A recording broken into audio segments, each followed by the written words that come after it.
thanks to the advent of, I would say advent, thanks to the embracement of technology by retailers and consumers alike, customers are very clearly looking forward to a start-to-end solution. And when I say a start-to-end solution, I'm just not talking of buying a product and it getting delivered and installed. I am talking of including at the requirement gathering stage. When a customer has something in his mind and he wants his room or home to look in a particular manner or fashion, can the retailer or the brand be able to capture the nuances of that in black and white? That's solutioning in the pre-sale stage. Converting that entire, I would say, the dream into a document, and then making that document into a mix of products, an assortment of products that fit the customer requirement, options, choices, materials, finishes, all of them come into play. And then converging on what suits the customer most ideally, again, in terms of your style, in terms of your lifestyle, in terms of your budget. That's part 2 of the solutioning. And part 3 of the solutioning is actually the entire delivery experience, which 8 out of 10 times today is outsourced. Thanks to that, again, or no thanks to that, the control of the delivery experience becomes limited to the extent of feedback forms. Has the job been completed? Are you happy with the service? Are you happy with the delivery? Are you happy with the installation?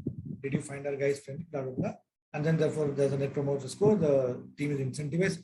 Awesome. I think great start. But most of the, I would say, the gaps that happen in terms, again, of customers' expectation of the on-ground delivery vis-a-vis whatever actually happens in that phase. That is when they say, oh, this is not what I thought I will get on my 3D visual. Is not what I'm getting. The gap happens in that delivery experience. If that delivery experience is also owned by the retailers or the brands, that's when true solutioning will happen. So the solutioning at the lead generation, information gathering stage, to the entire selling process, and finally to the entire delivery experience. I think customer wants all of this. And the word solution is being used extensively, missing this point that it's not product plus. It is actually solution, and you have product plus service experience. What customers today expect from their retailers is, one, complete information about the product or the service that they want to buy, especially in the home improvement segment, straight up front.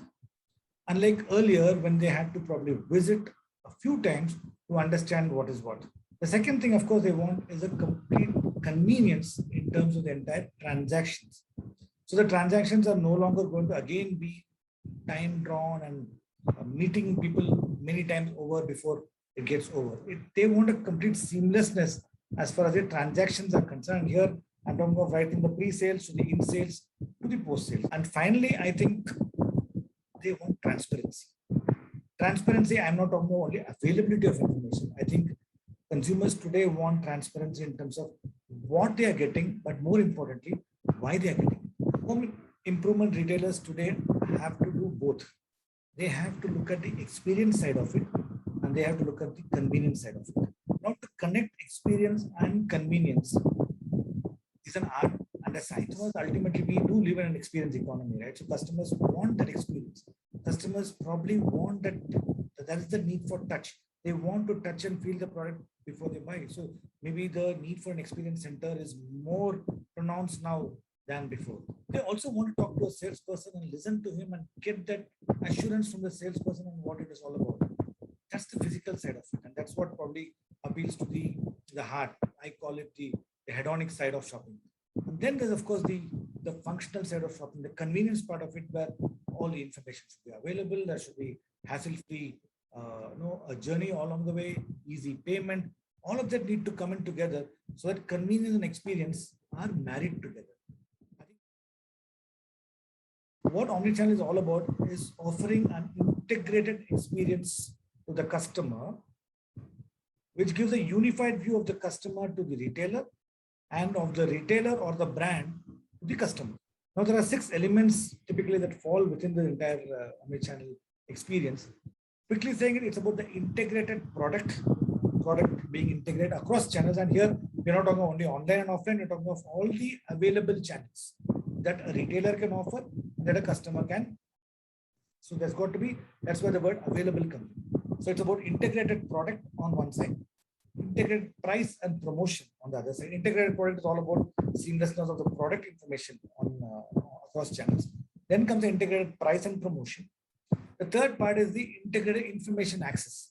The customer should be able to access the information across channels seamlessly without a jerk. So that's the third part. The fourth part is in terms of the integrated transaction information.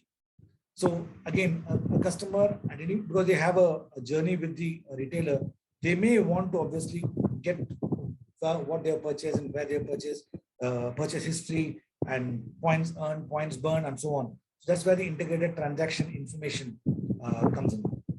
Then is the integrated order fulfillment. That's where the entire inventory module comes in. We talk of the long tail and the short tail and the product, the endless aisle and products being available here and products being available in the physical store, the visibility of the stock to the customer and so on, online and offline and so on. That's the fifth part.